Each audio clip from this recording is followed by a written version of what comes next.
বাংলাদেশ জাতীয়তাবাদী দলের অঙ্গ সংগঠন এবং নেতা কর্মীদের উদ্দেশ্যে বলছি, আপনাদের কি মনে হয় ক্ষমতায় চলে এসেছেন, তাই না? শরীরে একটা ভাব আসছে, তাই না? ওই যে ক্ষমতার একটা গরম আছে, তাই না? ক্ষমতার ধর্ম, ক্ষমতা বড় পিচ্ছিল জিনিস। আমরা আগে ওই ঢাকা বিশ্ববিদ্যালয়ের জায়গায় জায়গায় ছাত্রলীগ আওয়ামী লীগের বিরুদ্ধে বক্তব্য দিয়েছি, একই কথা বলেছি, আপনারা আপনাদের রাজনৈতিক ক্যারেক্টারকে পরিবর্তন করেন, ভালো হয়ে যান, আর না হলে এই বাংলাদেশে আপনাদের রাজনীতির ঠিকানা হবে না। তখন এই ছাত্রলীগ আওয়ামী লীগের অনেকে আমাদের নিয়ে হাসি ঠাট্টা করতো, আমাদেরকে মারতো, আমরা তো সংখ্যায় কম ছিলাম, পিটাইতো। আমরা কি বলছিলাম? অনেক বন্ধু বান্ধব বলতো পাগল হয়ে গেছে, শেখ হাসিনা আওয়ামী লীগ ছাত্রলীগের বিরুদ্ধে লাগছে, টিভির গারদে হাত ঝুলিয়ে মুখে কালো মুখোশ করিয়ে ঘন্টার পর ঘন্টা গলের লাঠিতে পিটিয়েছে আমাকে। আমাদের অসংখ্য নেতা কর্মীদেরকে নির্যাতন করেছে। আর কি বলবে জানেন? তাই ঢাকা বিশ্ববিদ্যালয়ের পরে পাগল হয়ে গেছে না, শেখ হাসিনার পতন করবো, আওয়ামী লীগের পতন হবে, এই স্বপ্ন দেখবে না। বাংলাদেশে আওয়ামী লীগ আর বিএনপি এর বাইরে কোন রাজনৈতিক দল হবে না, এর বাইরে কিছু হবে না। কথা কি ঠিক নাকি? কথা ঠিক? কথা বল, কথা বল।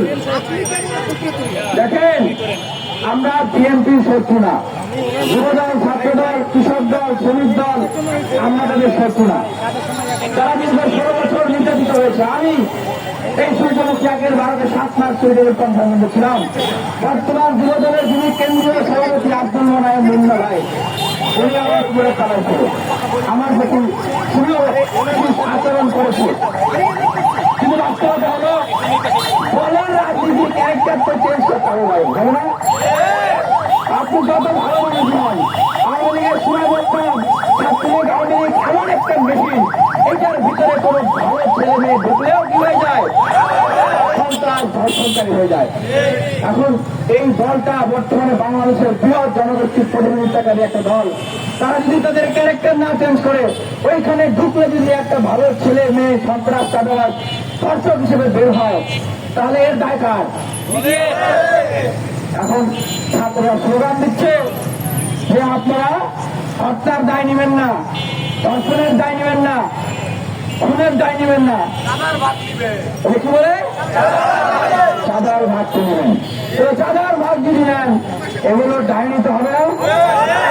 দেখেন, আমরা আজকে ঘোষণা দিচ্ছি সমগ্র বিপ্লবী ছাত্র জনতার উদ্দেশ্যে, আজকে থেকে টিএসসিতে একটা স্কোর বোর্ড করে দেওয়া হবে। কি করে হবে? ক্রিকেট খেলার যেরকম স্কোর বোর্ড দেখেন, স্কোর বোর্ড হবে। সেই স্কোর বোর্ডে 5 আগস্ট পরবর্তী সময়ে কোন রাজনৈতিক দলের হাতে কতজন খুন হয়েছে সেটা সেখানে লেখা থাকবে। বাংলাদেশের মানুষ দেখবে, এই বিপ্লবী ছাত্র জনতারা দেখবে যে ধীরে ধীরে কত ঋণ তাদের বাড়তেছে। সংগ্রামী উপস্থিতি, ঘটনা ঘটেছে বুধবার, প্রতিবাদ নাই, কথা নাই, আলাপ নাই। এতদিন পরে আমরা জানলাম গতকালকে প্রতিবাদ। কেন? আমাদের মিডিয়া ভাইদের গলা কি টিপে ধরা হয়েছিল? মিডিয়া ভাইরা আপনারা কোথায় ছিলেন?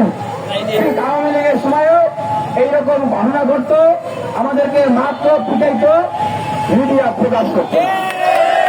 অভ্যুত্থানের সময় পিডিএফআই, এনএসআই, আওয়ামী লীগের নেতারা বলে দিত মিডিয়া কি কি প্রকাশ করতে পারবে কি পারবে না, কিন্তু অভ্যুত্থানকে আটকাতে পেরেছে? পারে নাই।